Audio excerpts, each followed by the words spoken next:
warm summer's afternoon. Match 41, the match for 13th place, and it is a battle between Uganda and Canada.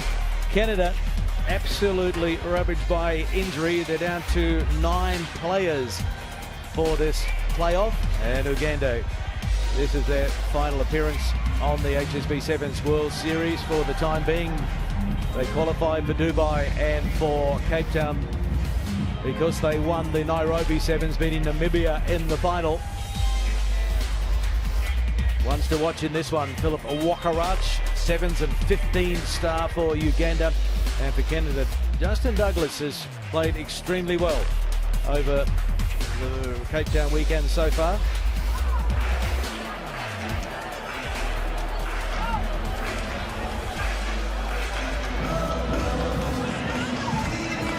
So the party will continue as we await for the teams to make their way onto the paddock.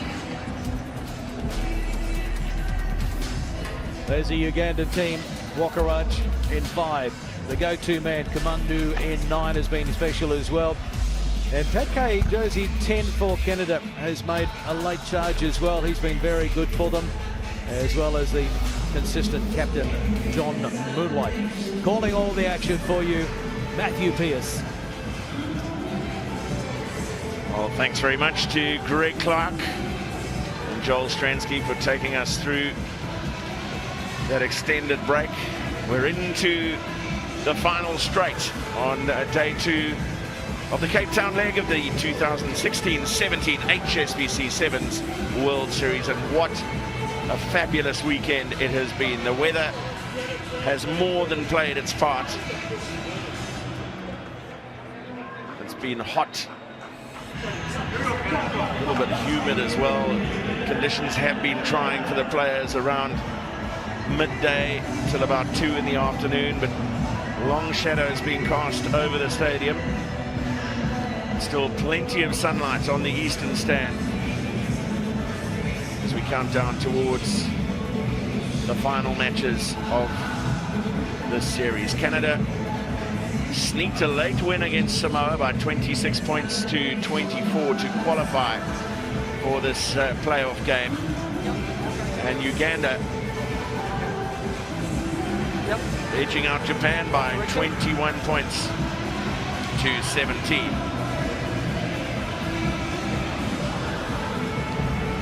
So here playing for 13th and 14th place. Japan and Samoa will share the points for joint 15th, having lost out to these two teams. And here we are underway. Canada playing from right to left in their change strip to white, because Uganda in their red. They've also played in yellow throughout the course of the weekend. 3 losses for the Ugandans in their pool yesterday to Wales, Scotland and Samoa, but getting tries against all of those. But it's Canada that's going to open the scoring through Adam Zaruba, scorer of a late try in the win over Samoa. He also got a yellow card within seconds of that match starting, but a much better start for Adam Zaruba this time. Goes over for Canada's first. Achieved a draw against New Zealand in the pool yesterday, along with losses to England and Argentina.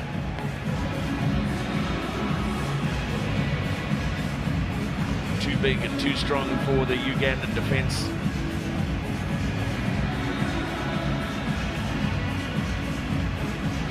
Canada going ahead. So following this game, we will have the 2 semi-finals.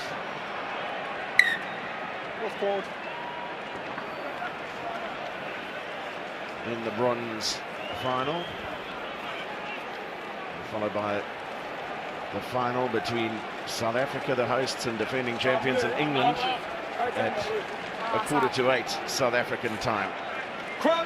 Those of you who are watching around the world, it's currently 6:45 on a beautiful summer's evening in the mother city of Cape Town, and 2 hours to go until the final is played. Uganda with an opportunity to attack. Seboliva caught and holding on to the ball as well. Arriving player was Mike Fuliafao.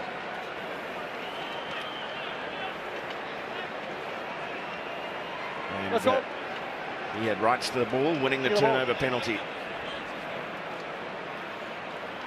Just a bit of organisation taking place here between the Canadians. John Moonlight it is, the captain, who comes forward to take the tap. The ball knocked out of Canada's hands, but backwards, and no harm done. Here's Zaruba, the try scorer, but it's a beautiful flick away to Justin Douglas. He is strong and powerful and into the corner for Canada's second. Scored a brace of tries in the win over Samoa. And that was a fabulous comeback win as well. Samoa had taken the early initiative. Canada sticking to their guns. Beautiful offload from Zaruba. And Justin Douglas, one of the more influential Canadian players in their efforts throughout the course of this weekend.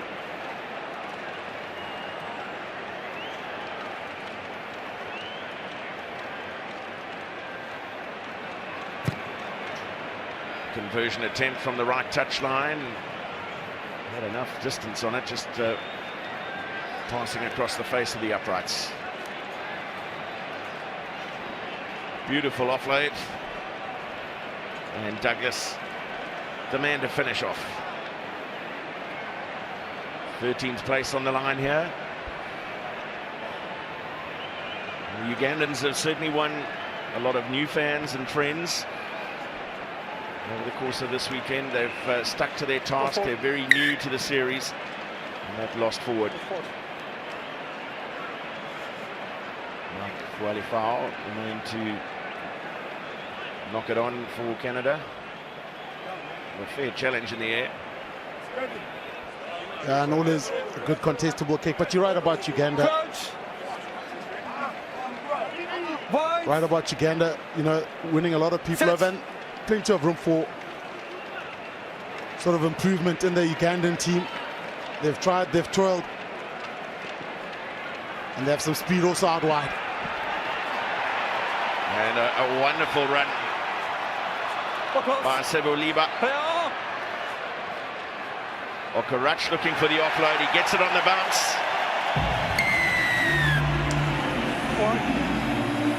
Gobule, Ramathan Gobule gets his second try of the competition. And just back to your point, Kanyani, it's a case of Dubai last week and Cape Town, this being two very important steps on their rugby journey. They had to qualify for the series. They've done that. This undoubtedly a massive step up, but shown that they have an array of skills and plenty to work with going forward. Yeah, and it's all about competition experience. They'll get used to the intensity, get to know the other players, what they're up against. And you know, it also grows the game in Uganda. A lot of people watching this out in Kampala, they'll be watching this. Youngsters will thrive or aim to join the big league, and that's what it's about, spreading the love and enjoyment. Beautiful hanging restart from Philip Wakarach for Uganda, but well controlled by Canada. To ground goes Pat Kay. Tackle created, but not great control at the base of the ruck, and there was a lot of pressure on Douglas there.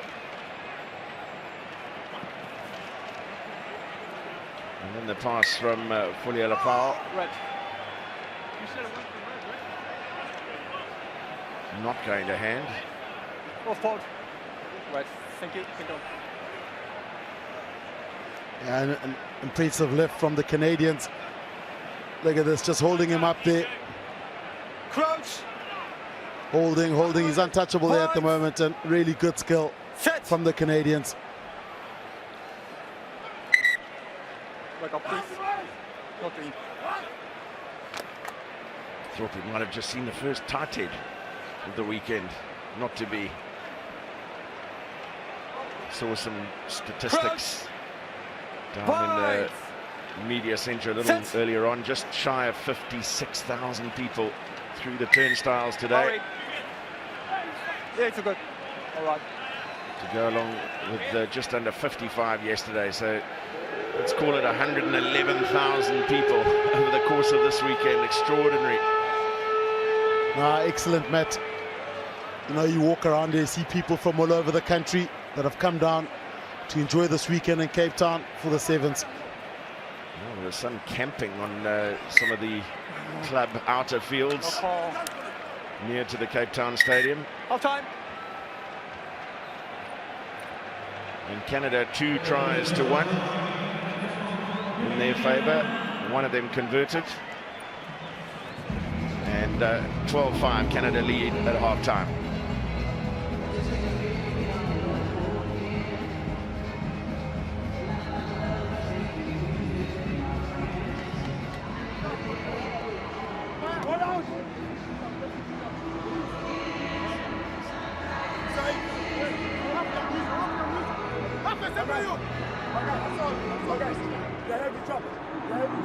Let's use the ball.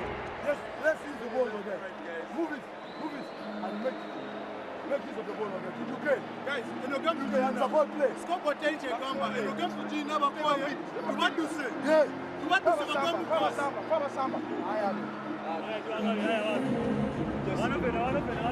The best.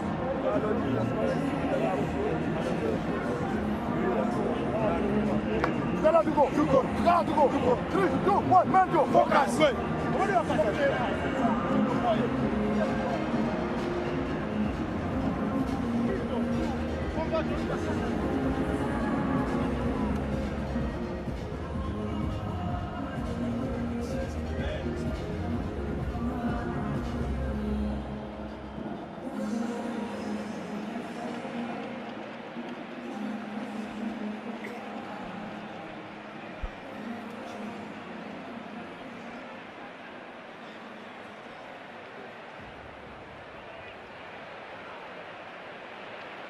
Uganda ready to get this playoff for 13th and 14th place underway. They trail by 7 points at the break to Canada. Started out this morning with a 42-12 loss to Australia, Uganda, before getting one over Japan to earn their spot in this game. Canada losing out to France first up today, and then that narrow win against Samoa. Fantastic come from behind win by 26-24.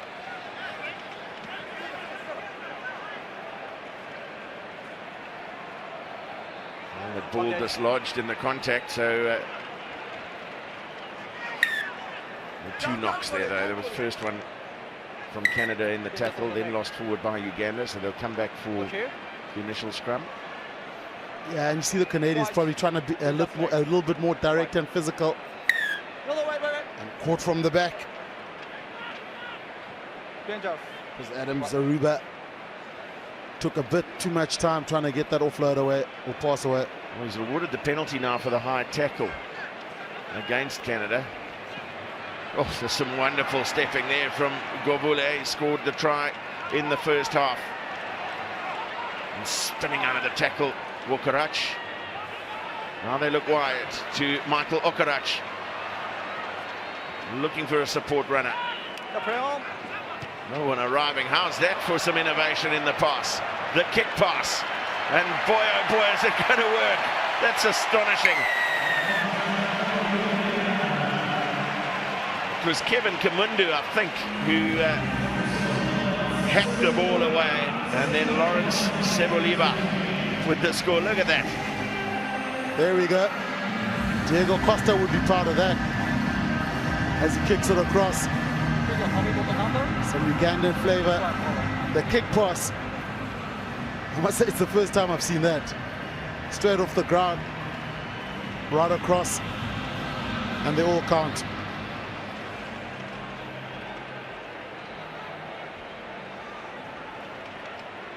So a kick to tie things up at 12 all, and that's across the face of the upright. So Canada maintain their slim advantage. That's excellent. They couldn't have landed in a sweeter spot. And Seboliva had a bit of work to do to finish, but a surprise move from Uganda. Kevin Kamundu Outstanding piece of skill. And not a great deal of options on for him there. Had he gone down to pick up the ball, would have given the Canadian defence a great deal more time. And by using the kick, he was able to use the width of the field available.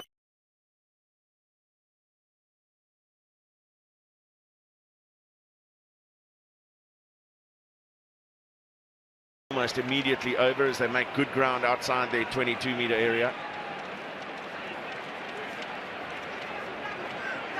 Fuela foul. Set it well for Canada. Douglas quickly back on his feet. No tackle there. Yep. Zaruba, scorer of the first try. Early in the first half of this game, opening minute in fact. Fuela foul. Hands up! And a look to his right, then a beautiful offload from Pat Kay. That's created a bit of space, and well, a vital hand in, but an illegal hand in. There's going to be a yellow card there for a deliberate knockdown. Yeah, it's just desperation. Pat Kay trying to get that pass away, Wakarak. Just desperation, because Canada were about to go score, but the Canadians also physically some big, not the quickest team, but some big men. And at the moment trying to boss Uganda in the contact situation. Yeah, fair call. There was no intent there other than to prevent the pass from going to hand. And Canada immediately take full advantage. Try scored by Luke McCluskey. And a first one for him. Canada, worth noting, reduced to just 10 in their squad due to a number of injuries, including a concussion on day one.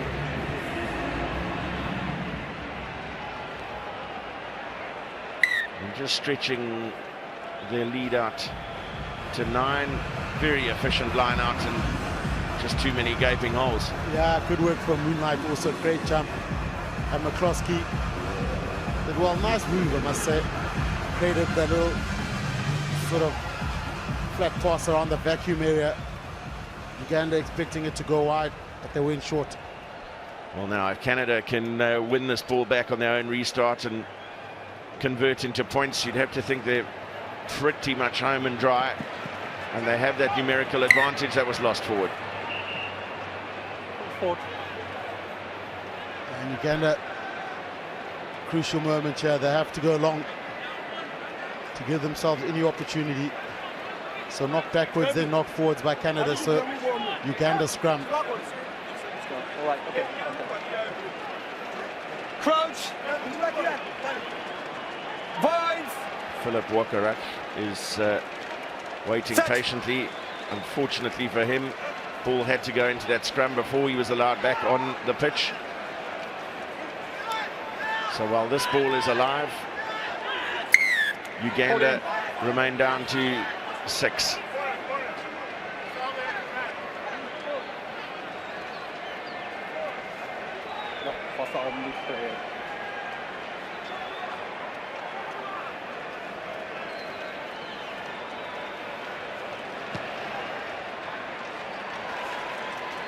And now Wakarak can come back onto the field with less than a minute to play. And 9 points the difference. This is just trying to, players have got all sorts of way of trying to slow the ball down. He's lying right on top of it. Sebuliba. Canada looking to close it out here. Pat Kay. And then Caleb Jordan.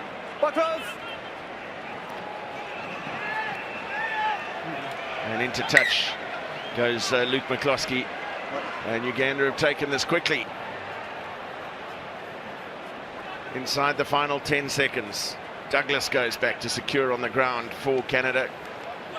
Just very clever play from him to get down to the ground, making sure Uganda couldn't dive on the ball. Hooter sounds as Pat Kay secures it on the ground for Canada, but they're satisfied to boot the ball high into the stands and take the victory over Uganda. Their second victory on the day for Canada, having beaten Samoa earlier. But Uganda have enjoyed themselves. Canada victorious in this game by 19 points to 10.